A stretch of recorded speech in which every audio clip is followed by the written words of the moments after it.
What's up, everybody? Welcome to Kind of Funny Games Daily for Thursday, May 6th, 2021. I'm one of your hosts, Greg Miller, alongside Forbes 30 Under 30, a.k.a. the second best baby blues in San Francisco, a.k.a. the engaged one at Tim Geddes. May the 6th be with you, Greg. Oh, there it is. The 6th is the Sith day. Isn't that right, Count Dooku? Not from a Jedi. You know what I mean? Fucking I love these you're movies. Not from a Jedi, Greg. They got a Yoda every time. Big, they got a Yoda that big. Everybody's having fun over there. You know what I mean? These crazy motherfuckers. Yo, How I'm telling you, you? here's the thing, Greg, real quick. Not to go too far into Star Wars stuff, but it's so funny that their solution in life is to just make a baby version where they're like, okay, Mandalorian, what we gonna do? It's a baby fucking Yoda. The Clone Wars show, I watched like the first couple episodes. What's their thing? A baby Jabba the Hutt. You wouldn't fucking believe it, Greg, but it's a baby Jabba the Hutt. I watched the first episode of Star Wars Rebels, or first couple episodes. Guess what's in that? A fucking baby Wookiee. These motherfuckers know what's up. They know what sells. So are you saying we should have all seen Baby Yoda coming a mile away? Because that was brand new news to a lot of people. That wasn't something we were all, I mean, I'm sure your Barretts of the world were already predicting it and being like, oh, the midichlorian count. But like, you know, everybody else, they didn't see it coming. Yeah, exactly. Huh. How you doing, Tim? I'm doing great. Yeah? Mm-hmm. You ready for some shenanigans? You ready for some news? You ready to hang out? Let's talk about some video games, Greg. This is a Tim Geddes ass show. All right. I know it is. You know, here's the funny thing: a little spoilers, future spoilers for today's episode of stories we're going to cover. Yeah. I love that there's just a destiny to my life that anytime Nintendo sales financials are going to be talked about, I'm on the episode of Games Daily. I love it. It's fantastic. Well, you have to be. You know what I mean? If we need somebody in here to talk about Nintendo, it's going to be you to explain why I still don't have a new Mario Kart and I'm never getting a new one because of this goddamn Mario Kart 8 Deluxe. You know what I mean? Like, I got some thoughts. Well, let's get into it then. Ladies and gentlemen, we're going to talk about the fact that we have more companies joining E3. As if that wasn't enough, Geoff Keighley said, nah, I got Summer Game Fest stuff to talk about. And then, yes, Nintendo financials are out and they are insane. We are going to talk about all of this and more because this is Kind of Funny Games Daily. Each and every weekday on a variety of platforms, we run you through the nerdy video game news you need to know about. If you like that, be part of the show at patreon.com/kindoffunnygames. Over on patreon.com/kindoffunnygames, you can write in to be part of the show. You can get the show ad-free, and you can get the post-show we do each and every weekday, extending the episode even more for you. However, if you have no bucks to toss our way, no big deal. You can watch live on twitch.tv/kindoffunnygames as we recorded, just like Magic Salmon 98 is, Royal Protector 10 is, and the GIF King Corey Cudney is. Remember, if you're watching live on twitch.tv/kindoffunnygames, you have a special job. Go to kindoffunny.com/you're wrong and tell us what we screw up as we screw it up so we can set the record straight for everybody watching later on youtube.com/kindoffunnygames, roosterteeth.com, and listening on podcast services around the globe each and every weekday. Housekeeping for you. Tonight's the night. Myself, SnowBikeMike, Nick Scarpino, Andy Cortez are headed over to a little place called IGN.com for their Stop AAPI Hate stream. This is going to be at 7 p.m. Pacific, twitch.tv/IGN, of course, but you can go to twitch.tv/kindoffunnygames, watch our perspective as we all hang out and try to get SnowBikeMike to victory. That's right. Me and Nick are not actually we have no chance of winning any of these Fall Guys games we're playing. But SnowBikeMike is an obsessive, crazy person when it comes to Fall Guys. He can win. We're just going to have to throw our bodies in the way. Now, the big problem with this, as you know, Tim, is that Andy thinks he's great at video games. So Andy's really going to trying to win. And so I'm hoping by the middle of the stream, Andy's spirit will be broken. And thank you very much. SnowBikeMike will, finally give up. Or I'm sorry, Andy's spirits will be broken. Andy will give up. SnowBikeMike can go in there and win. So the big problem that you guys are facing, I don't know if you saw this, but there are many teams involved in this. I don't know the quality of many of those teams. Sure. But one of those teams involves Alfredo Diaz. Yes, that's the Alana Pierce team. Yeah. And that's the problem because Alana Pierce knows what's up. She knows that SnowBikeMike is the killer. He's the one out there. You know what I mean? And so, I don't know if she's going to, I don't know how easy it'll be to organize people, but you know how Alana is. We call her the puppet master in the games industry. Everybody's on her strings. You know what I mean? It's like that. It's going to be me. Is that a thing? I'm making it up right now, right? Holy shit, that is it offensive? so... Because we love Alana. I want to make sure everyone knows we love Alana. No. Oh, man, I don't know what it says about my mind that's the coolest thing ever. Like, I don't think of any of the negative connotations that could be. Well, it's that thing where, Alana that. has unlimited power. Everyone knows Alana and respects Alana. And, of course, Alana is involved on what she's making a game over at Sony Santa Monica. She's, of course, talking about games on our YouTube channel. She's hosting stuff with me. She's raising money on charity. Like, she's out there. And, like, she could just, she's playing it. She's the shadow broker, Think about it. But in a good way. Like, I think she's using her power for good right now, but who knows? If I was the puppet master, I wouldn't be. You know what I mean? You'd be like, why do they keep making Patapons? They'd be like, I don't know. It's fucking weird. Patapon movie, Patapon TV show, Patapon cereal. It's weird. PlayStation announced they have changed their name to Patapon Studios. Yeah, exactly, right?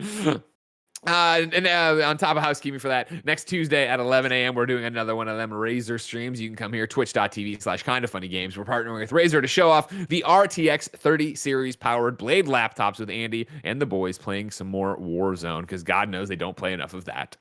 Thank you to our Patreon producers, Blackjack and Tom Bach. Today we're brought to you by Honey, but I'll tell you about that later. For now, let's begin the show with what is and forever will be the Roper Report. For some news. 8 items on the Roper Report. Baker's dozen. Kevin, talk to me about your inspiration for your Deets there. It was very subdued, and I'm not judging your performance. I just like that you bring something every day to the table. My throat's dying, and that's pretty much the only noises that could come out. Are you sick, or is it just sore throat from yelling at Cecil all night? Yeah, I don't know. It just keeps going out. I think I got the same thing Mike does. Tonsillitis, maybe. Who knows? I'm going to fight through it, though. You think so somehow from Tahoe, Mike gave you tonsillitis? Is that what I said? Is that what I said? Is that what I said? It's what it made it sound like. I'm looking at the chat right now. Did I say Mike gave me something? Here it is. Unnuttered says the canned chicken strikes again. The canned chicken probably from yesterday did get you. Canned chicken, very good. Canned chicken, very good. Read a book. It's not a big deal. Rest those pipes. All right, rest those pipes. Read a book. Like when he's like recuperating or like about what? Number one on the Roper Report, E3 2021 has confirmed more participating partners. We go to the official press release. The list of companies confirmed for the all-virtual E3 2021 continues to grow with the addition of several high-profile video game publishers and developers, as well as tech, hardware, and streaming companies. Square Enix, Sega, Bandai Namco Entertainment, Exceed Games / Marvelous USA Incorporated, Gearbox Entertainment, Freedom Games, Devious Eye Entertainment, Turtle Beach, Verizon, and everybody's favorite Binge.com are joining the fray and preparing to bring major announcements and reveals to fans throughout E3, which takes place June 12th through the 15th. We go to a quote here in the press release. E3 2021 is set to continue its legacy as the premier video games industry event as we add new publishers, sponsors, and partners, said Stanley Pierre-Louis, president and CEO of ESA. Quote, we can't wait to share more details about this virtual event for audiences around the globe. Previously confirmed E3 partners include Nintendo, Xbox, Capcom, Ubisoft, Take-Two Interactive, and Warner Brothers Games. Timothy the Hype Man Geddes. Square Enix, Sega, Bandai Namco, Exceed / Marvelous, Gearbox, Freedom Games, Devious Eye, Turtle Beach, Verizon, Binge.com. What does this do for you? What does this do for your E3 hypometer? This is a public service announcement to everybody that might watch me, listen to me, or in any way have to deal with me over the next month and a half. I'm going to be insufferable. There has just been a level of hype that I've had to be held back on because of 2020 and just because of how everything went. Sure. E3, video games are back, Greg. Me and you were slacking about it this morning. Yeah. Hot games coming in. We're reviewing new Pokemon Snap, Resident Evil Village. We got Ratchet coming soon, but on top of that, we have E3. Not only the return of E3, but a first of its kind E3. An E3 where everyone shares the same digital stage. And that means one of two things. Either everyone is going to bring their A game to compete with one another to not get outshined by the people that precede or are after them, right? Yeah. The other way is They're all scared. They're all like, we're only going to bring our B and C stuff because we don't want to compete at all. We want everyone to just be like, okay, cool, here's some video games. But that ain't going to happen. That's not where I am. I am on pure hype mode right now. This is fantastic news. Square Enix going to be there? Guess what? Final Fantasy 16 is going to be there. And Final Fantasy 7 Remake Part 2 is going to be teased. Sega's going to be there. Guess what? Sonic Mania. Marvel's Avengers is going to have some content, everybody. Are we going to see Black Panther in action, motherfuckers? We probably are. So, anyways, I'm very stoked about this. I think that we're going to get some good stuff. I do think we're finally going to get a new Sonic game. I'm hoping it's going to be good. Hopefully more on the Sonic Mania route, less the Sonic Forces route. Bandai Namco, they're going to keep bringing a bunch of hits. All the anime games they've been doing. The Scarlet Nexus, right? That looks really dope. And then from there on. Do you not want to speak it into existence of what else might be there? You know what I mean? Pac-Man. Elden Ring. Oh, there you go. Remember, of course, yeah. I'm hosting E3, but I have not been given any rundown of what's happening. I don't know. We actually had a meeting yesterday about E3 2021 where it was decided that if they know stuff, we told them not to tell us because we want to be able to obviously give. And this being me, Golden Boy Jackie, we want to be able to host the show, let alone these shows, and not be like, well, we can't make predictions because we know what's going to happen, kind of thing. But Elden Ring, man, it's got to happen eventually. Somebody's got to give Tamor Hussein what he wants, and blessing Adeoye Jr. to a lesser extent. Absolutely. And I mean, that's the thing, Greg, like all jokes aside, and like there is no joke. I am legitimately hyped about this, and I do have high expectations, but I do think it is going to go one of those two ways. I think it is either going to be an insane show where everyone is bringing such cool shit and the best of their abilities that we're going to be like, damn. Or it's going to just kind of falter because everyone's going to be scared to do anything or not able to do anything. And that is the other reality of this. Everyone's working from home. The virus isn't over. Like video games are very, very affected, arguably more affected this year than last year because last year, at least, there was the preceding year of in-studio work to get them where they were, blah, blah, blah, a lot of different things. However, this is E3. We don't necessarily need gameplay reveals. It could just be a CG trailer, like a teaser for a lot of the most hype things, the most exciting announcements of where we're at with stuff. And that's going to be exciting for the week. And then we're going to spend a year or two plus bitching about where is it? But hey, that's not what I'm talking about. I'm talking about the exciting moment of it being announced. Again, I think, something we've talked about on the shows before about E3 and about this E3 in particular. Not having the full lay of the land. I think it was what Gamescast post show were you talking about where you're like, we don't have a schedule and we usually have a schedule by now. Not knowing that, so not knowing exactly how it's going to net out. Obviously, I think Nintendo's going to do a direct. Obviously, Xbox is going to do an Xbox showcase, stuff like that. And these are not known. These are me, obviously, as Greg Miller, the commentator, not Greg Miller, the host of E3 2021. I think when you look at this list and you see Square, Sega, Bandai, Xseed, I think that's where you start to see how are they going to package these up.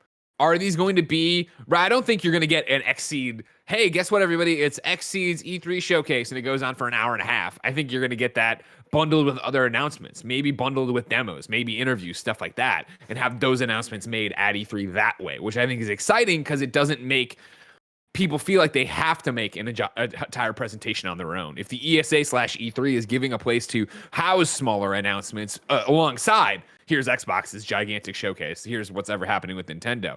I think that gets exciting and takes the pressure off of people like you're talking about, where they can come in and talk about one game. Here's what we're talking about. Yeah, absolutely. I'm so interested in the format of this thing because what could it even look like and it's funny that you're involved in this, and it's like I still, again, do not know shit, so I'm just talking to somebody that is just a fan.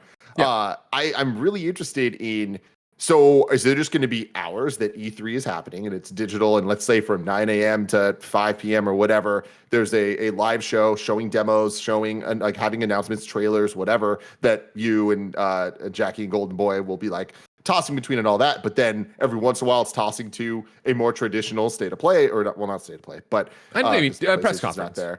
Yeah, but to a Nintendo Direct, and then to a whatever Xbox does with their formatting, or is it going to be more E3 formatted where it's not a Nintendo Direct? See, now you're bringing up the Tim Geddes production side of it. How would you house this? Is it going to be very much welcome to the same branding, the same everything, or is it something that is Nintendo made a direct? We're putting it inside of this E3 live stream, and then afterwards it's going to live on their channel and look like every other Nintendo Direct, and you wouldn't understand necessarily there's an E3 component to it. Exactly. Which I imagine is the case. Like, I think that the industry's not in a place yet where they can play that nice. I'm surprised they're playing this nice. Because again, we've never really seen one show where everyone is at together. The Game Awards is the closest thing, and opening night live at Gamescom are the closest things where it's like we're getting Nintendo, PlayStation, and Xbox announcements on the same stage in the same night with equal kind of presentation, right? Yeah. But this E3, the way they're doing this, the way they're talking about this at least, and the proof will be in the pudding when it comes out, this could potentially be a very interesting future that we're going down, where imagine a 2022, 2023 maybe live E3 where there's an actual stage, it's an actual show, and with the convention presence of being able to get hands on later and all that stuff. But it is way more designed, because if that were the case, I doubt it would just be Nintendo Directs. I think it would have to be more ESA produced, top to bottom, getting everybody involved. And I think at that point, it might not be as grandiose of, an hour of Nintendo and an hour of this, whatever, but it would just be more like there is an E3 press conference, that's like a bunch of announcements. But like, that's exciting to me, because I think that at that point, that would force everybody to bring a game, like to kind of be like, yo, there's going to be this one E3 press conference that we want you to show up at. Sure. Right? Think of it like you're basically doing like a hub and spoke kind of thing, right? Where you could have it if you're doing one E3 press conference where Xbox brings 3, we'll say, giant things, but every one of them's like, tune in later tonight for our Xbox showcase going into the hundreds of games we're doing, right? But you're bringing your Halo Infinite, you're bringing your, if you're Nintendo, Breath of the Wild 2 to it. That's interesting idea. I love it. But yeah, I don't think you'll ever see it. Yeah, I think if anything, you'd see it more in the way that like, I guess it all depends, really. Yeah, that's a really interesting future. But yeah, I don't know if we'd ever get to play nice that much, especially as last year was. And over time, you look at PlayStation, other people, EA Play breaking away. It's become more and more about having your own moment and not sharing. That's what's interesting about E3 2021, to see people share the spotlight. Yeah. Historically, everybody knows Golden Boy hates sharing the spotlight with me, but I'm forcing him to do it this time, and we'll have to see what happens. Jackie, I didn't expect it to go there. Didn't expect it to go there, but Greg Miller, of course, you made it there. I don't know if you know, they call me the garbage man because I always take out the trash like Golden Boy. I can't wait for Kojima's next game where the group of bad guys, we got the garbage man and the puppet master. It's gonna be awesome. The puppet master, played by Alana Pierce. the garbage man, played by Greg Miller. And I've got I'm just walking around. I'm like that old real Ghostbusters action figure. I'm walking around the trash, and like inside the trash is Golden Boy, who's my friend. Yeah. Kind of funny. We have cool friends. If you go look at that episode, if you're just joining us, Alex Mendez, Golden Boy, is a very good person. We like him quite a bit. I digress. Number 2, all this E3 talk, get it out of your mouth. We don't want to talk about it anymore. Instead, it's time to talk about Summer Game Fest. Geoff Keighley had a series of tweets up today that I will read in order.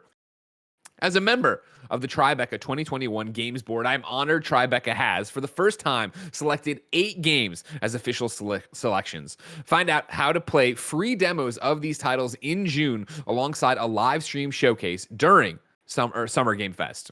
It's going to be a very special June for video games. I then go to Tribeca's Film Fest, now Tribeca Games Fest and everything else they're doing there.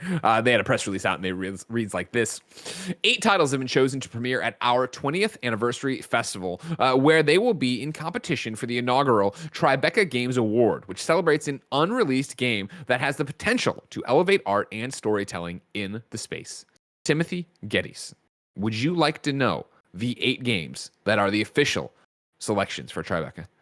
I would love to, Greg. Harold Halibut, Kena, Bridge of Spirits, Lost in Random, Norco, Sable, Signalis. You think it's Signalis? Yeah. You think? All right, cool. The Big Con, and 12 Minutes.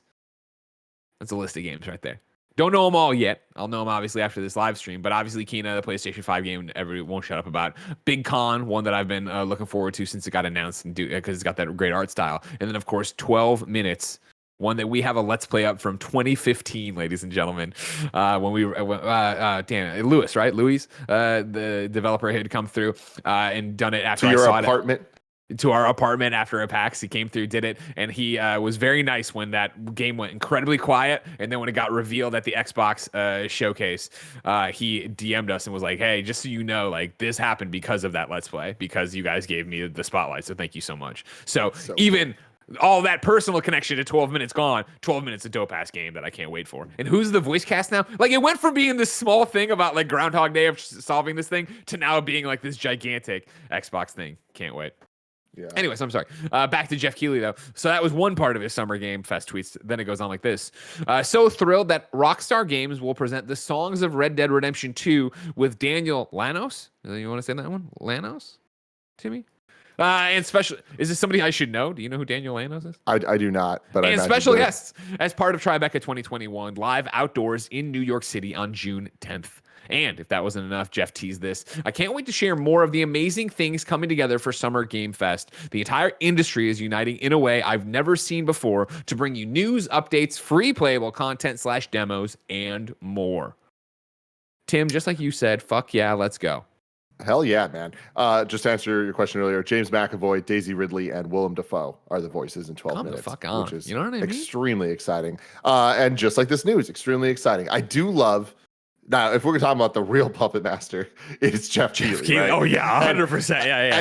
And it's like, I love that, this is take two, the swinging the bat again at the Summer Game Fest, figuring this all out. And I love that already when we're looking at the dates of this, June 10th, it's just like, okay, E3 is happening right there. And Geoff's like, I'm right there too. And I just love the positioning of it where it's just like, it feels like E3 is part of Summer Game Fest. And that's awesome. Alignment. You know what I mean? The synergy. Whether or not ESA wants any part of that, whether or not there was ever a conversation, I just love that it's happening. Wouldn't you love to know that too? Yeah. Like, you know what I mean? Like, how does Geoff feel about E3 this year? Who knows what's going on?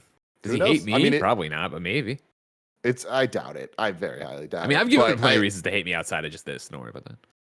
I don't know about that, but I really do hope that at some point the collaboration we were talking about earlier, the sharing a stage, I would love to see Summer Game Fest and E3, whatever they turn into, eventually kind of morph back into one single thing with more focus, because that's gonna be good for everybody involved. For the consumers, for the people putting on the productions and stuff, it's just like easier to wrap your head around and not get super confusing. And I do think that it is cool, though, that bringing in different kind of aspects and things like the Tribeca Game Award and all that, it's like, that's cool. Like the award show aspects to these things are exciting as well. Obviously not as exciting as game announcements and stuff, but that's just because that's how people are built and how they function, is they like announcements and like new things. But it's cool that there are these award shows or whatever that are really kind of giving credit to the hard work that all the developers are putting 100%. Into and celebrating all that stuff. And things like the concerts and the little mini concerts even that Geoff's been putting on last year with Game Fest, with Kiro Bonito doing the Bugsnax stuff. Like, I love video game music. I always have. And I think that it's cool it's being celebrated alongside all this stuff, because the industry is so varied. There's so many aspects that make video games special.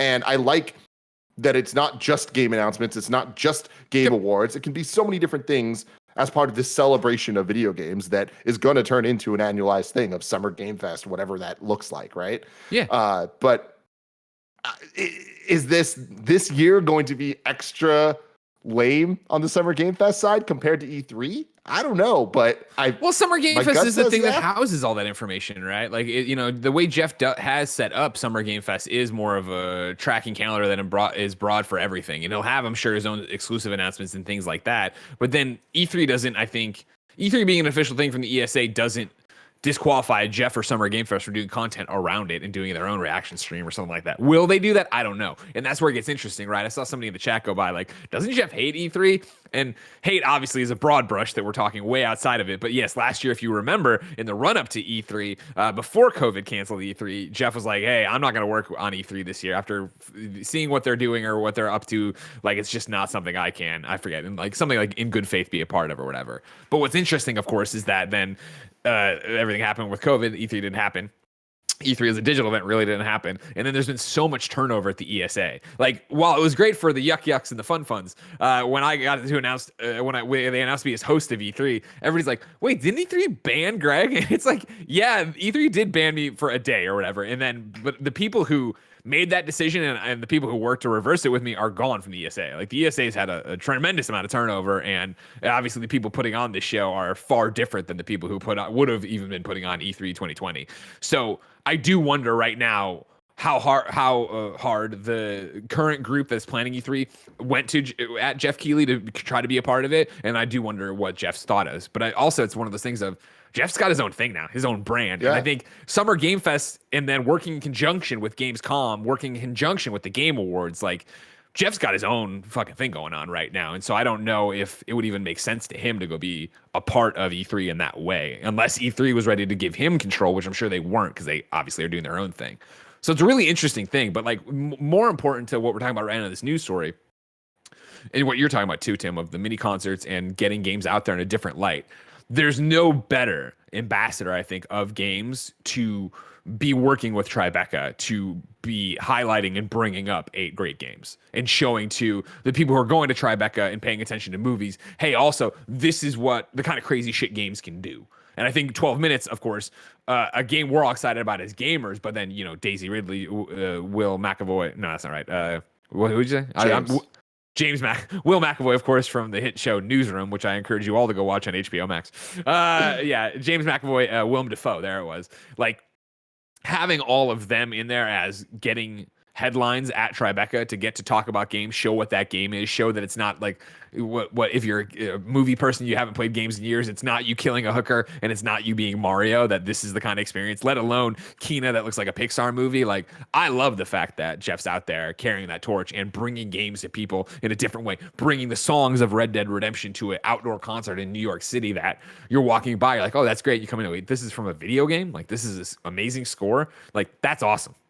1,000%. And you were so right. Geoff is the guy to do that. And he's proven that year after year with Game Awards and now Opening Night Live. But again, never perfect. And there's always things where it's like, can you imagine what a Game Awards or Opening Night Live would look like if Geoff just got his way? If everybody just like worked with him the way he wanted? Outrageous. It'd be fucking insane. The best, it'd be the craziest thing in the world. He got the production down to a science. And I think the Game Awards, to talk about the music stuff, like their Game of the Year medley they do every year now with the Video Game Orchestra or whatever, the Game Awards Orchestra, where they do the medley of all the Game of the Year nominees. They do the medley of songs from each of those games. It's fucking incredible. I go back and listen to the last couple of years all the time, and it's like he gets it, and him, the team get it. Like, they are such a well-oiled machine when it comes to putting on a good show, and that is the type of thing that I'd like to see from E3 as well. And I'm hoping that's the case. I don't know that they're going to be at that level this year because especially with it being digital, there's no way you can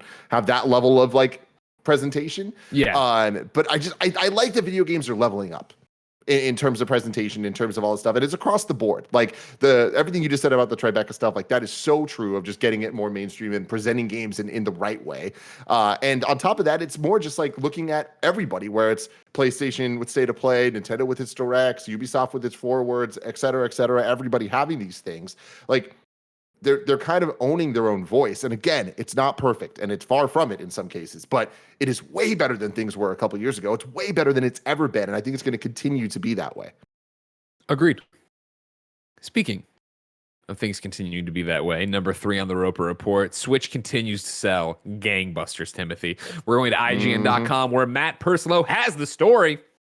Nintendo has reported that it has experienced its most profitable financial year on record, with operating profit up 81% year on year. Additionally, the company is now approaching 85 million sales of its Nintendo Switch console. As revealed in Nintendo's financial earnings for the year ending March 31st, 2021, operating profit has risen 81.8% year on year. Ordinary profit is recorded at an 88.4% increase. This surpasses the company's previous gross profit record of 501 billion yen recorded in March 2019. It's not quite a record year for net sales revenue, but it's close. At $16.1 billion, it's the second highest year on record, just behind 2009's $16.8 billion. Lifetime sales of the Nintendo Switch are now at 84.59 million units, with 28.8 million of those being sold last year. That's over both standard and light versions of those consoles. 14.7 million of those units are Switch Lites. Let's take a break from Matt's article and instead go to Daniel Ahmad's Twitter. Kevin, if you see, please show this link here to actually bring up the charts and graphs that Daniel, industry analyst, has over on Twitter. The Nintendo Switch has sold in 84.59 million units after 49 months on the market. When launch aligned, the Switch is selling faster than the Wii and the PlayStation 4. It will also surpass the 100 million unit milestone faster than the Wii and the PS4 did. This is the same chart, but just for Nintendo consoles. So the first one we're talking about, the first chart there, Kevin, we're talking about everything I just said, and the second one is just the Nintendo consoles, if you want to click on that and make it a little bit bigger. The fact that Switch is selling faster than Wii at this point is impressive. What's even more impressive is that it's not far off the DS, but it won't surpass the DS anytime soon, most likely. The Switch has also sold more than the Game Boy Advance and the PlayStation Portable at this point. It'll surpass the PS3 and the Xbox 360 soon. Tim, I have 2 more paragraphs, but you want to just dive into it here? Of like that, we're going back to Matt, and that'll train off. You want to talk about the success of the Nintendo Switch? Yes, man. Just talking about consoles, like I'm looking at it right now of the best-selling consoles of all time. So if the Switch is at 85, right around there, that puts it just about 85. It's like 84 point something. Sure. That puts it in the top 10, right? Above it, PS3. It is 3 million away from overcoming that. That'll be any day. That's right at this rate. They're talking about, okay, cool. It's on pace to hit 100 very soon. Hitting 100 puts it in top 5, which puts it with PS4 at 115, Game Boy and Game Boy Color at 118, the DS family at 154, and then PS2 at 155. My question is, does it become number 1 over time? And I think that it could, with a couple very specific things needing to happen. This counting the Nintendo DS family, which is all of the different DSs, including the new DS, including, all that shit. Yeah. I think, and the Game Boy and Game Boy Color, which keep in mind, Game Boy came out in 1989, and the Game Boy family lasted until 2001 when the Game Boy Advance came out, because the Color came out in 98, and they count that as Game Boy, same thing, right? Yeah. If the Switch Pro or whatever the fuck the new Switch comes out is called, counts as part of the Switch family, which I think it's going to. Yep. And it is, enough of a platform. It's backwards compatible, not even backwards compatible, just compatible. They don't talk about it like backwards, but it's also kind of ushering in a bunch of new games that are exclusive to it, but it still counts, like they did with the 3DS, they did with the Game Boy Color specifically, as an example of that. I think that it could become number 1. That's the biggest thing about it, where it's always so hard to talk about these numbers because they're just mind-boggling. I think when you get to 100 million units and you're like, what's the ceiling? I'm like, I don't know, who the fuck knows, right? I mean, you look at the list right now, and I'm on the Wikipedia list, right? And you look at PlayStation 4 in 4th place at 115.9 million. This is according to Wikipedia, right? You're like, all right, cool. PlayStation 4 is gotta be out of gas right around there. I mean, obviously it's going to continue to sell a little bit, but like once they get PlayStation 5s, that's the end of that, yada, yada, yada. You hit the nail on the head that I have my credit card right here. And as soon as Nintendo's like, hey, that new Switch for Breath of the Wild 2 is real, and there's no bezel on the screen, and it's OLED or whatever, it's LED, it's like, it's bigger and it looks beautiful. I'm like, cool, here's your money. And how many of the, and I'm rounding up, 85 million units on the market right now are in the exact same boat as me. I would hazard a guess that everybody who bought a Switch at launch is right there with me, of like, oh yeah, fuck yeah, this has been a great device, it's been awesome, yada yada. If it's gonna be that counts into the Switch family of consoles, that's when you get into this thing has so much gas left in the tank, and how they go ahead and put them all together. Absolutely. It's insane. The numbers we're talking about are absolutely bonkers. And when you look at the software to back that up, that is the thing that's on the Nintendo side of, they've had a couple quiet years in terms of quantity of releases, of major releases, but then they had things like Animal Crossing to carry them. And they obviously have the back catalog that we're about to get into of games that just keep selling well. But it's like, what does the next run of Switch releases look like? And what does the attach rate look like, and what does that do for selling even more Switches, right? And there clearly is a plan that Nintendo's working on to kind of launch the next Switch iteration alongside a new slate of games and try to recapture that 2017 to 2019 magic. 100%. And I think that's when you get to what is the final sales on this thing going to be and how crazy it's going to be. I digress though. Like you're talking about, get back to Matt Purslow at IGN.com. We're still in his article. The year saw Nintendo sell 230.9 million games, meaning 587.12 million games have been sold for the console to date. A huge contributor to this year's sales were, of course, Animal Crossing New Horizons, which sold 20.85 million units. As for Mario, the leader of the pack remains Mario Kart 8 Deluxe, which sold an additional 10.62 million copies this year, bringing its total to 35.4 million. Super Mario 3D All-Stars sold 9 million copies, but further growth has now been throttled due to its being taken off of sale. Super Mario 3D World plus Bowser's Fury, meanwhile, has sold 5.6 million units to date. Timothy, you love these Nintendo numbers. What do you want to roll in here? Oh my God, there's so many crazy things to talk about here. One number that I really would like, and if someone in the chat has this, I'd love to see it, is how many games did PlayStation or Xbox, let's just talk about PlayStation. Did PlayStation sell in that year? Because Nintendo, 230.9 million games. So a big thing there is Nintendo doesn't have Call of Duty. Nintendo doesn't have Assassin's Creed. It doesn't have these big annual third-party games that are selling the millions in addition to its first party. So these 230.9 million games are majority Nintendo first-party games, right? That's crazy to think about. Yes. We just did a news story about the games for PlayStation. So I'm trying to find it for you.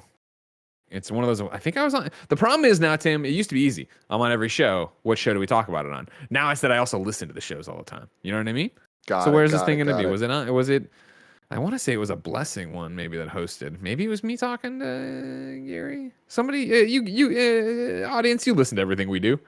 I know recently in the past week we've had this story where we talked about the actual numbers of how many things were sold. But yeah, back to this. But this is straight going to Nintendo's pocket. I understand what you're saying. Yes. It's going straight to Nintendo's pocket, but on top of that, it's just a staggering number to think about that they're doing that well just with their own games. But more than that, that's 230.9 million games that, granted, aren't $70 because they're not PS5 next-gen type shit. Sure. But they never go on sale. So you're getting that 60, 60, 60, 60, 60 a lot of the times for games like Mario Kart Deluxe that originally came out in some form in 2013. Yeah.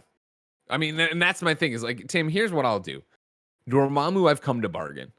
Mm-hmm. I know I can't be greedy. Mm-hmm. I'm getting Mario Golf this year.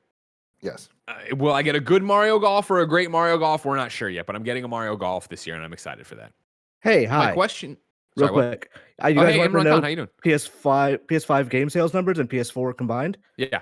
Talking about the last quarter, it's 61.4 million. Okay, PS4 and PS5, 61 million. That was last quarter. Yes. You're looking for an entire year? I don't think they stack them like that. We have to do some math. Okay. Well, I mean, even just multiplying that by 4, right? Yeah. That puts it... I mean, that'd be 240. So that's still mighty impressive. Yeah. Right? For Nintendo not having those major titles that are some of the bigger million pushing games on the systems. All right, cool. I got to go back. All right, that's I love you, Fan Bites. I love you so much. Everybody, go to Fanbite. The Dawn, the Dawn Con. I love him. I do too. What it is, but like, so I'm getting a Mario Golf. Who knows? When am I getting another Mario Kart? How far off? Because this one continues to sell. It's always on NPD. Remember, we had a whole conversation about this with NPD numbers just this last time around of what's going to happen and them adding to Super Mario Party. What's going to happen with Super Mario Party now? There's online play. Is that give it enough juice to get it even higher when it's already been in the top 20? I'm sorry, I digress and get away from the point. Mario Kart, Tim. When do I get more Mario Kart? When do I get a new Mario Kart? How long do I have to wait? Are they working on it right now? Am I going to get it on the Switch? Am I getting it on the Switch Pro? A quick thing I want to say about Mario Party that I think is really interesting is that update came out of nowhere and was so random and unexpected and the most Nintendo thing to do, where it's like, what? Years later, you added the thing people wanted like to this game? What? This makes no sense. But you look at it, last year, Super Mario Party was over 5 million sold. That's freaking crazy, right? Yeah. For Super Mario Party, a game that wasn't well received. Period. Yeah. But it has that Mario Party name, so people are still buying it, right? So to go back to Mario Kart now, like I just am baffled by the argument that people keep making that why would they make Mario Kart 9 when Mario Kart 8 Deluxe is still selling so well? It's like, well, guess what that proves? The people like to buy Mario Kart. They'll buy more Mario Karts, yeah. Put out another Mario Kart. Everyone that bought this one is not everyone, but a lot of people that bought 8 are gonna buy 9. And it's like, if there are people that walk into a store and they're like, oh, like, I'm gonna buy a Mario Kart game for my kids, and they only buy one of them, that's not losing them money. That's just getting them hooked on a game that they love, so that the next month when they come back to GameStop, they're like, I'm going to buy the other one because we loved this that much. Like, there's a difference between Mario Kart and Grand Theft Auto 5. Both of them are games that continue to sell over time and are going to continue to sell over time. Grand Theft Auto 5 has new content being added to it constantly. And at this point, it's GTA Online that is really kind of this living thing pushing it. Mario Kart hasn't had a new track in 7 years. That's outrageous. It's outrageous. Like, and it's we're still gonna get a Mario Kart so well, 9. month over month, Totally. every MPD. Absolutely, man. And it's a fantastic game, and it's gonna always be a fantastic game, and it's gonna sell like a fantastic game. They're gonna put out a Mario Kart 9. And what that looks like, I don't know. But when I look at this, you keep the Mario Kart brand, but you add Super Smash Brothers type crossover, and you have a hit on your hands that differentiates it just enough from Mario Kart 8 that there's no argument that I've ever heard that people aren't going to want to buy both and have that sell millions of copies to 85 million Switch owners. Yeah. Yeah. And I think, but it's just, I guess, if you're Nintendo, are you trying to wait for just the momentum of Mario Kart 8 Deluxe to end a little bit for it not to be charting so high before you do this? Like, I don't think so, because the momentum, like, it's selling insanely well. Like, at this point, the top 3 best-selling Switch titles, Mario Kart 8 Deluxe is number 1 at 35.4 million, Animal Crossing New Horizons at 32.6 million, and Smash Brothers at 23.8. That's a very interesting set of numbers to look at, because Smash Brothers being at 24, rounding up, the jump up to Animal Crossing is a lot, almost 10 million, right? We're getting to the 30s at that point. Animal Crossing is going to outsell Mario Kart. It's going to be the number 1 eventually, right? Yeah. Because we're talking about the difference of like 2 million at that point. Sure. What that tells me is Animal Crossing was a brand new game that came out last year. It's had 1 year to sell 35 million copies. Mario Kart 8 Deluxe has had 5 years at this point, since 2017. The math there's a little wrong, but like, but you're right. We're rough. Right? We're doing it fast. We don't have a chalkboard. I understand. I understand that Animal Crossing is lightning in a bottle. There were so many factors that made that the ridiculous megaton that it was of 35 million or 32 million in a year. That's crazy. Yeah. But even a little over half that would be insane. You put out Mario Kart 9 to 85 million people, and you're telling me the attach rate isn't going to immediately put that Mario Kart in this conversation? I think it outsells Super Smash Bros. Ultimate in a year. Wow. I believe it. And I think they've seeded it well. And the game's attach rate of Deluxe, right, shows that. It's your point. I just do think that, like, when do you put it out? Because I do think putting out 9 will hamper the sales of 8. So then why get in the way of that right now if you're Nintendo and you're trying to do that? But I hear you. I mean, just the answer to that is, what does hampering sales mean? It's not going to take it from 5 million a year to 0. Even if it took it down to 2 million, and then you're selling 30 million of the new one. Yeah, there's development costs. Then you start talking about the Mario Kart family of game sales. Like, your numbers look even better. I mean, exactly at that point. But did you see what I'm saying, though? Where it's like, there's just so much money to be made where even if they're investing, it's like, it's still a new game that's satiating Nintendo fans. It's not like people are just like, well, I got Mario Kart, so I don't need more Mario Kart. Me and you are both like, we love Mario Kart. We want more Mario Kart. And there are millions of us out there. But you figure, like, the people who, I'm with you. It doesn't matter. I think the argument that people are making, right, is the attach rate of my friend Kyle, who got his Switch in December, right, finally. If they put out, and he has Mario Kart, obviously. They put out new Mario Kart, he's probably going to be like, oh, I got a Mario Kart, and I barely play that, or I haven't unlocked every track, or I haven't done whatever. Like, I think that's the argument in terms of people still buying Switches, still buying this thing. I don't know. Hopefully with the Switch Pro, we get something, or at least a hint of it, you know? Real quick to close the thread because it was driving me crazy. I figured out where that PlayStation news that I couldn't find was coming from. Last night, I was on the Trophy Room, a PlayStation podcast that'll be posting soon. I'm in their document now, so I'm not stealing content from their show. They had an article from PS Lifestyle's Rebecca Smith saying more PS4 games sold than any other console in history, with more than 1.5 billion units sold.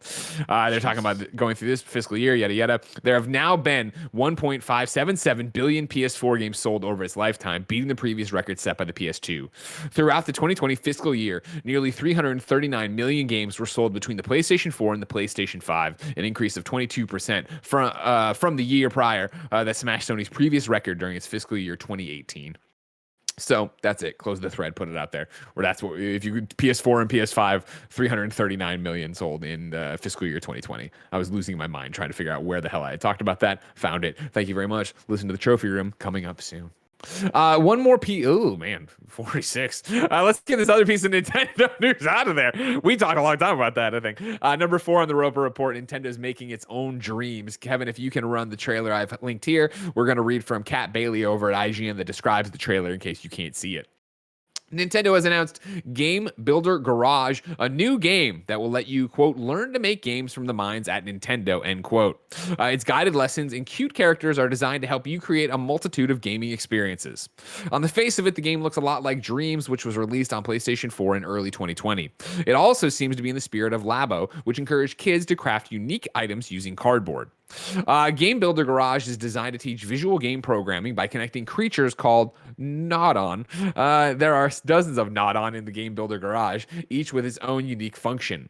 Lessons will be available to teach you the basics of designing games, with free programming mode available for those who want to go wild.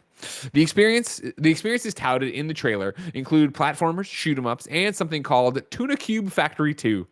It will also be possible to exchange and download games over the internet or via local wireless, which you can then examine via free programming mode to learn their inner workings. To aid in development, Game Builder Garage will support a compatible mouse, which can be plugged into the USB port on the Switch dock. The announcement comes ahead of Nintendo's earnings release, which is expected tomorrow. Game Builder Garage is set for a release date of June 11th on Nintendo Switch. Tim, this is incredibly cool. Incredibly cool. And, you know, Nintendo always does weird shit that when they announce it, a lot of us are kind of like, that seems weird. Labo, that's a weird thing. Ring Fit Adventure, that's a weird thing. But they always have a way of just randomly then later becoming a thing to an audience, right? And usually that audience is kids. And in some cases, it's adults that are overweight. But with this, I would love this if I was a little kid. Like being in love with video games. Like everybody wants to make games until they realize they either do and go into it or don't.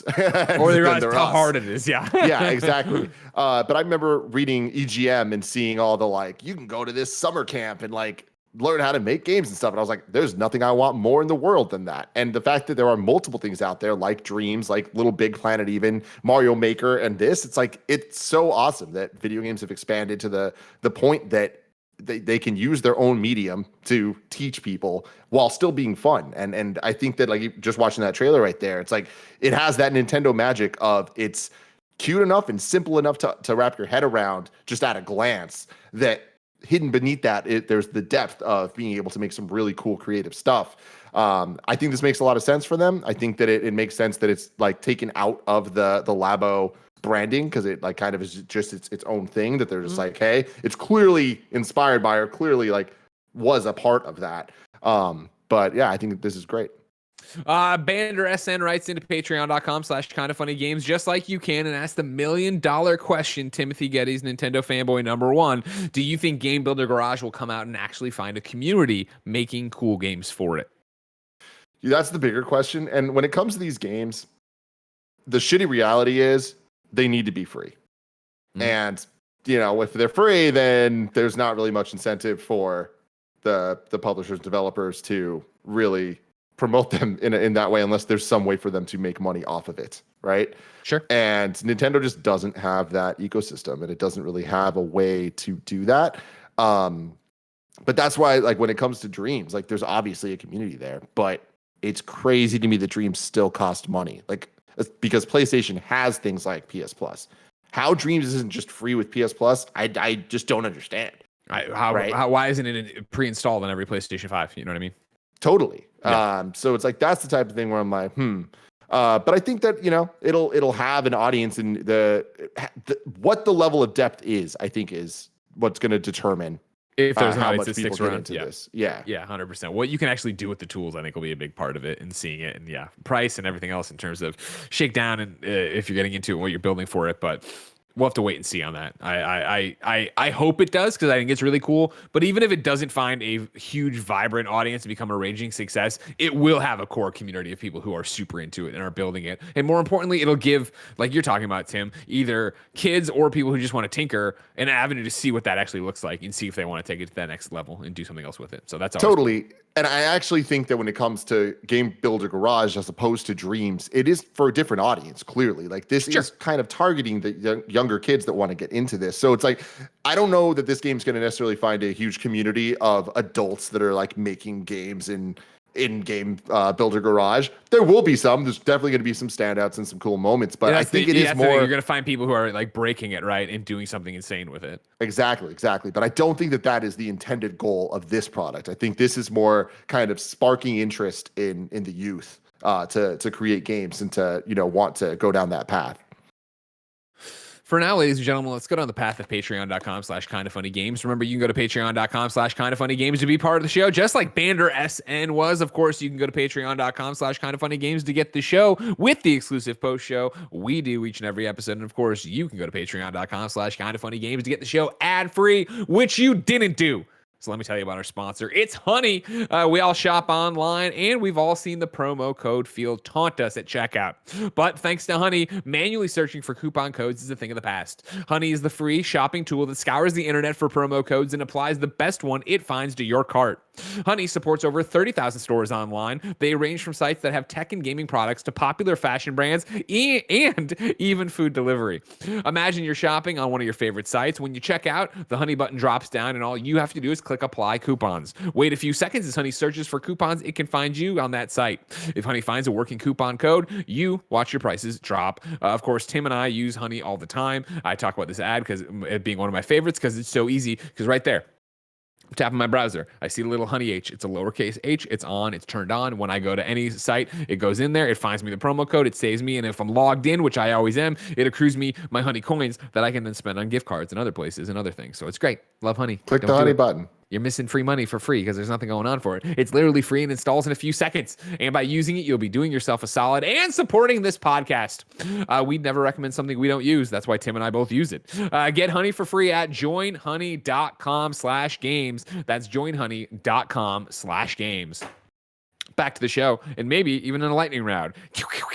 Number 5 on the Roper Report, you're getting new Division games and some movies and deets and books and stuff like that. I'll read a synopsis here from the thing. I'm jumping right into a report Ubisoft already put up. While work continues on The Division 2, other Ubisoft teams have been exploring additional ways to introduce The Division to even more players. Today, we're pleased to share that Tom Clancy's The Division Heartland, a free-to-play game set in the Division universe, is in development at our Red Storm studio. Having worked on Tom Clancy games since 1997, its extensive expertise across numerous genres and games, most recently The Division and The Division 2, makes Red Storm a perfect fit for this project. Heartland is a standalone game that doesn't require previous experience with the series, but will provide an all-new perspective on the universe in a new setting. The game will be made available in 2021/2022 on PC, consoles, and cloud. Those interested in participating in its early test can sign up now. Heartland isn't the only new game in development. The Division will be also coming to mobile platforms for the very first time, bringing the universe to an even wider audience. We'll have more details on this exciting project at a later date. As previously announced, brand new content will be coming to The Division 2 with development led by Ubisoft Massive and support from Ubisoft Bucharest, right? I'm not saying that right at all. That sounds right. Did Bucharest? Yeah. While it's still too early to discuss any specific details, this update will include an entirely new game mode for the Division franchise and new methods for leveling your agents with an emphasis on increasing build variety and viability. We look forward to revealing more later this year ahead of the content's late 2021 release. Will it be E3? We'll have to wait and see. And if that's not enough, We also have the Division film in development with Netflix, thanks to Ubisoft Film and Television. Inspired by the events of the original game, the film will star Jessica Chastain and Jake Gyllenhaal. And we recently announced that Rawson Marshall Thurber is at the helm as the director. The film also marks the first big step in a broad plan to expand the Division universe's transmedia offerings. With that in mind, we're revealing an original novel coming from our publishing partners at Aconite. This new story is set after the events of the Division 2 and explores how the outbreak affects different regions of the United States as agents fight to secure supply routes. Tim, Ubisoft's all in the Division, and I'm excited. Yeah, I mean, obviously, this is way more up your alley. What are your thoughts on this game? Yeah, that's the. I mean, dialing back, I'm glad. Of course, if you remember what happened with the Division 2 was that they were winding down content. They put out the big expansion, Warlords of New York. Then they were doing seasons, and the Fei Lao season was supposed to kind of be the end of it. But they noticed that numbers were insane. More people were playing than ever, and they made the announcement, "Hey, we see this, and so we will keep doing." I'm more excited right now because I know what I'm getting to an extent is the new content for the Division 2 coming this year. That's going to be a new way to play, build varieties. I don't know what that means, but I'm always excited for more Division 2. Heartland is interesting because they say a lot but nothing all at once, right? Where guess what? You're getting a Division Heartland, a free-to-play game in the Division universe from Red Storm Studio, and it's like, okay, cool, like it's standalone. I don't need to know stuff about it, but like, what's the gameplay? What am I doing in it? It talks about a new perspective on the universe in a new setting. I'm interested. Again, always down to see more Division. Is it just going to be a free-to-play third-person shooter? Is that the idea behind it, or is it going to be something completely different? We'll have to wait and see. But I'm excited for more. And even that said, altogether, like I know we've been burned so many times by video game movies and properties and stuff like that.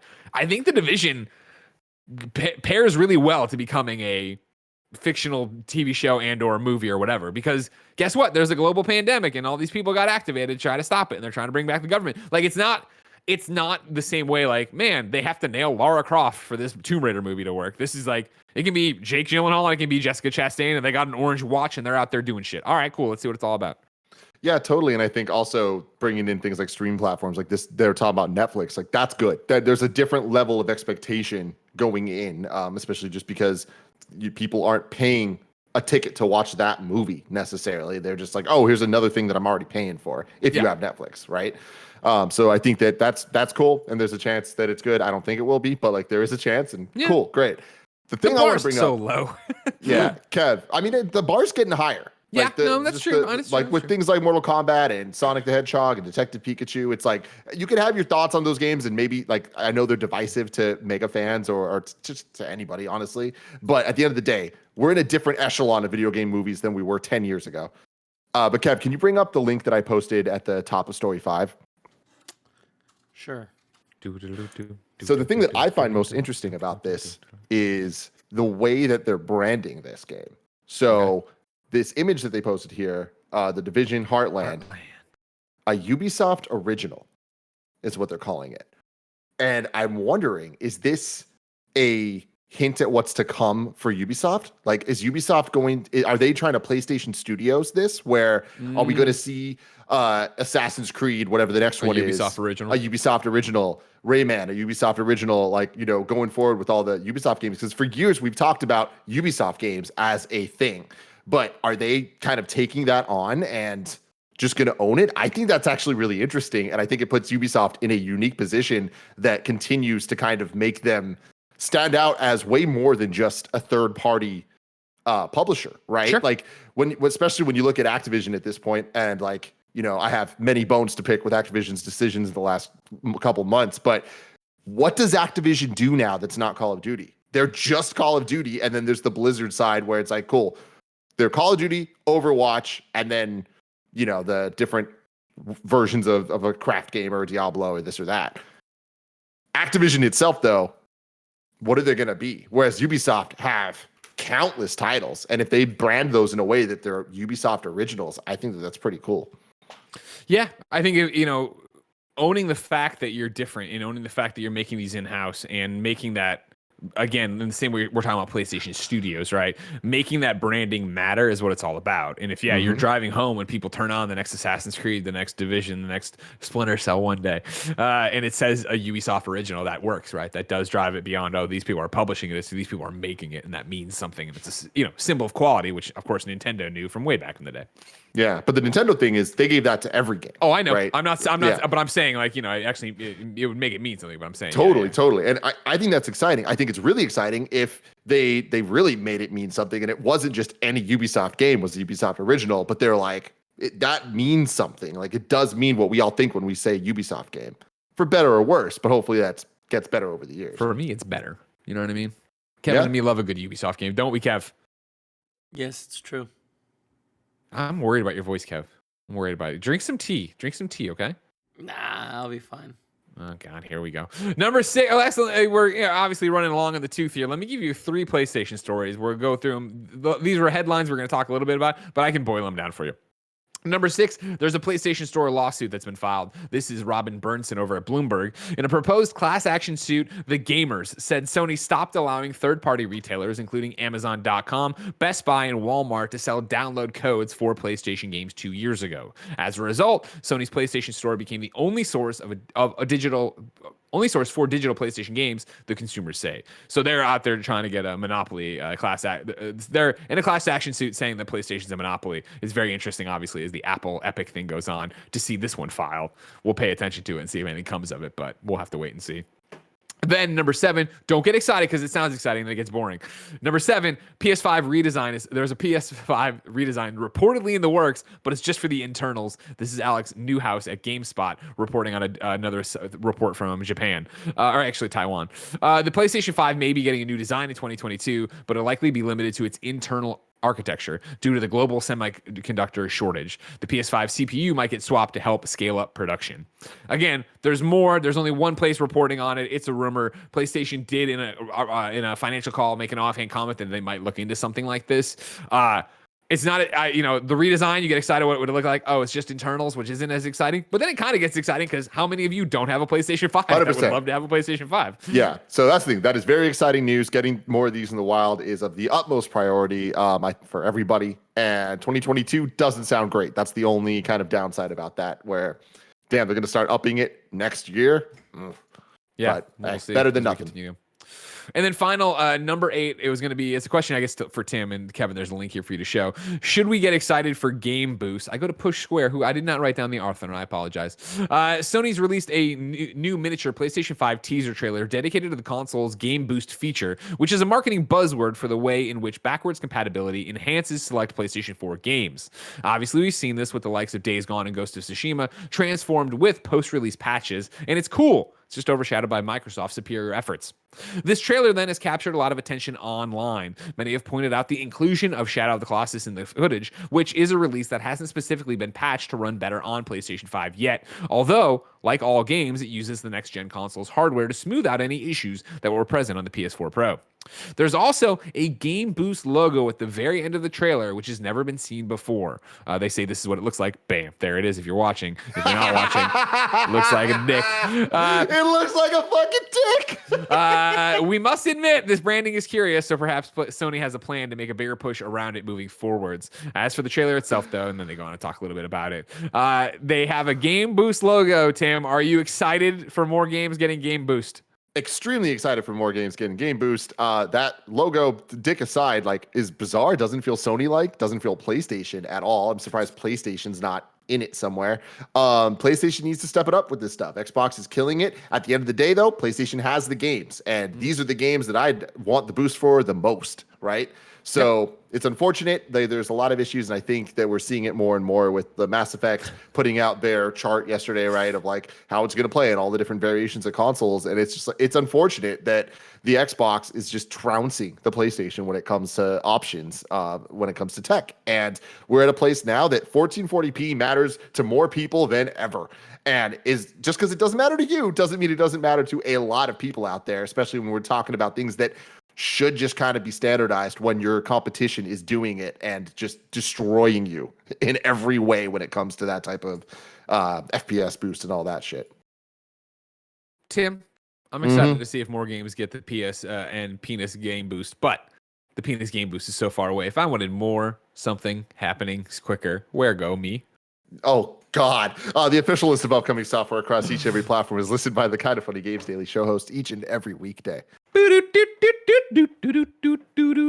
Yeah. Out today, Metro Exodus Enhanced Edition is out on PC. GTA Online is getting gun running continues to be a highly lucrative business this week in GTA Online, as players can now score double the rewards in mobile operation missions and $100,000 GTA bucks bonus for completing any of these missions.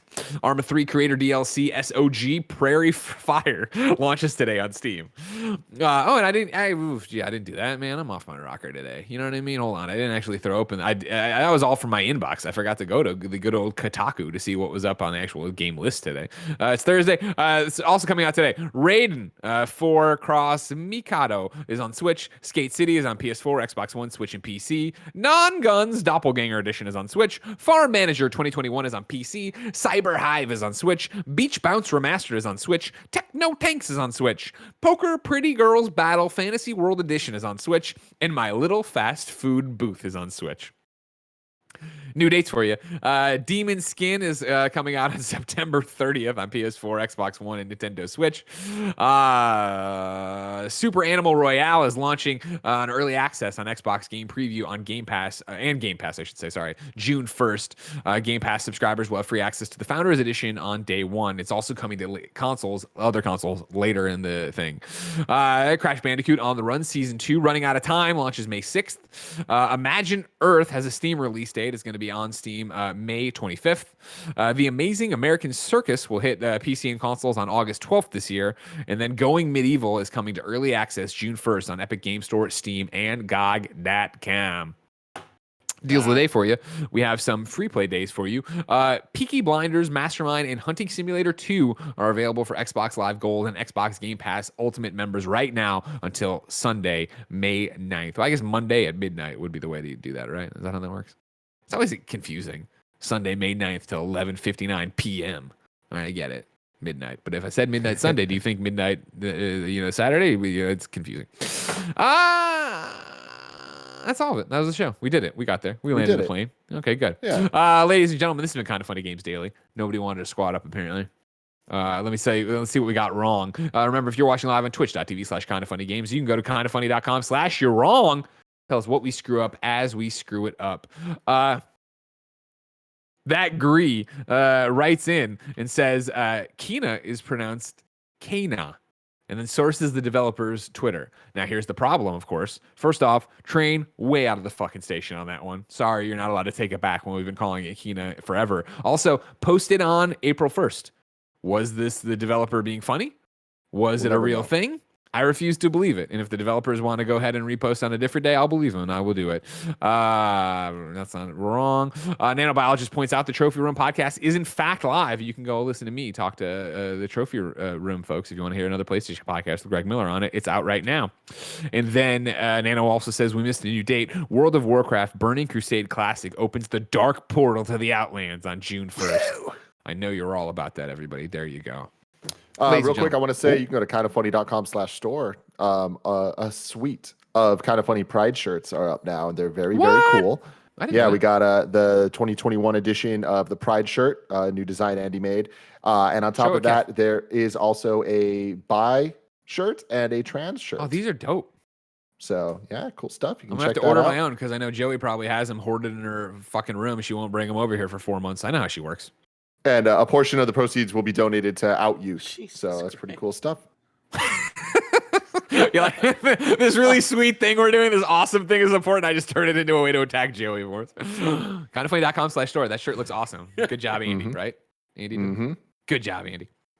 Ladies and gentlemen, that's Kind of Funny Games Daily. Remember, each and every weekday we come to you with the nerdy news you need to know about. If you like that, go to patreon.com/kindoffunnygames where you can be part of the show. You can get the show ad-free, and you could go get the exclusive post show Tim and I are about to do. Remember, if you're watching live on twitch.tv/kindoffunnygames, thank you for your support. Consider subscribing. Up next is going to be Blessing and Andy playing more of that Resident Evil 7, I do declare.